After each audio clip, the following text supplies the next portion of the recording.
this is my SmackDown review. It is the go home show for the Rumble, and they finally did something for the Rumble.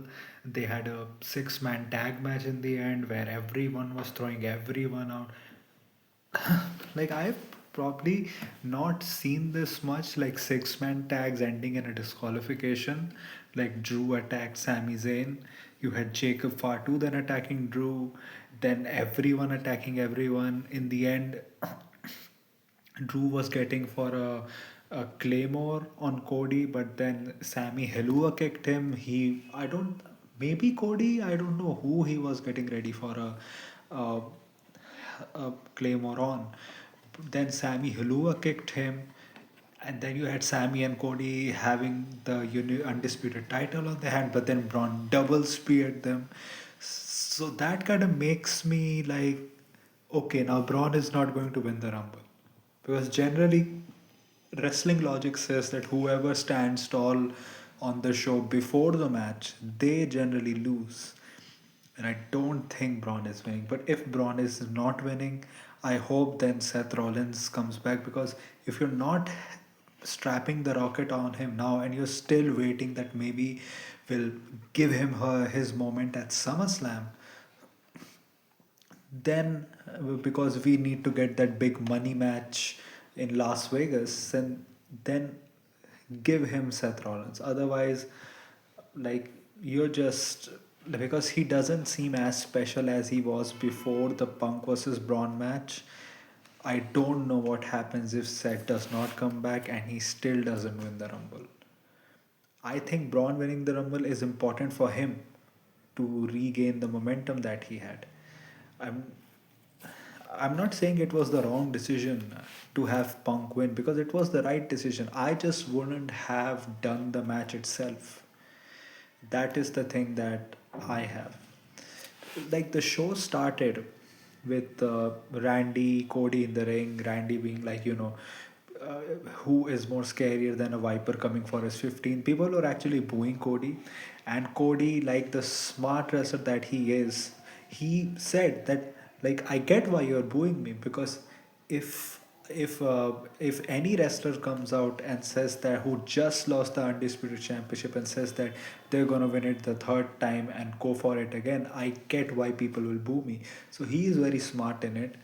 The vision on SmackDown, it feels very weird. The stage looks awesome. It's just that there were like not many people were there, but it did feel like, yeah, like most of the people are going to be there for the Rumble, not this, because it was a huge stadium, and for a SmackDown, I think there were not more than 18,000 people, which is great, but this stadium can hold like 30, 45,000, something like that. So even on the hard cam, you can see that there were a lot of seats that were just empty there. So one thing that I didn't like Trick Williams not getting a reaction from the crowd. They were wild for Sammy. They were wild for even Johnny Gargano. Like, they were wild for a lot of people. Like, a lot of like indie darling, or like the people who are liked uh, by the internet wrestling crowd, you can say, or the internet wrestling community.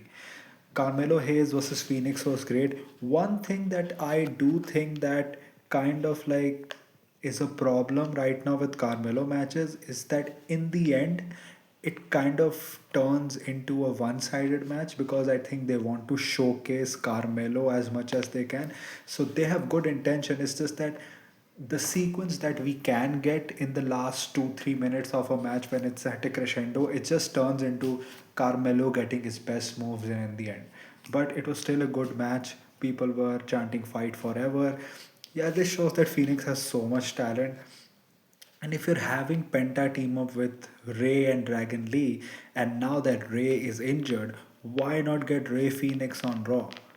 I know it's like, if you get Ray Phoenix there, oh no, we don't want to end Penta singles run, because he's so over with the crowd. But you don't need to do that. You can still have Penta as a singles. Like, you're doing like a six-man feud, like a faction of good guys versus a faction of bad guys. So they're all teaming up. You're not going into like straight away tag action. So, and I get it. You're high on Dragon Lee. He had a good run with AJ Styles. But if Rey Mysterio is not there, get Ray Phoenix because he's doing nothing on SmackDown, and you can see that he has so much talent.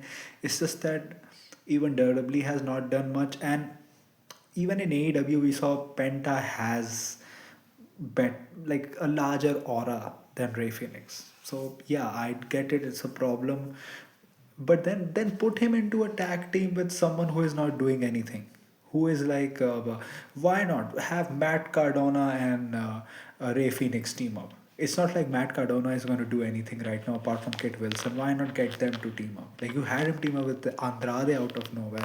Okay, because he's both are Mexican, so it just works. Like you can do stuff with him. Please do stuff with him.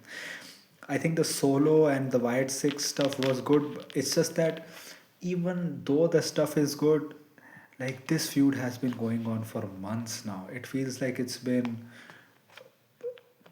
3 4 months now of this feud. Like it has to end someplace. And now that Solo has given the tag titles like to Talatonga essentially, like both Tama and Solo gave their titles. I do want to see what is, because I think I get it that Solo gave his title because he's the leader. He's kind of like a manager but also a leader. He's going to be like the singles guy, and even if he's not a singles guy, he's going to be like the main like big popular leader of them.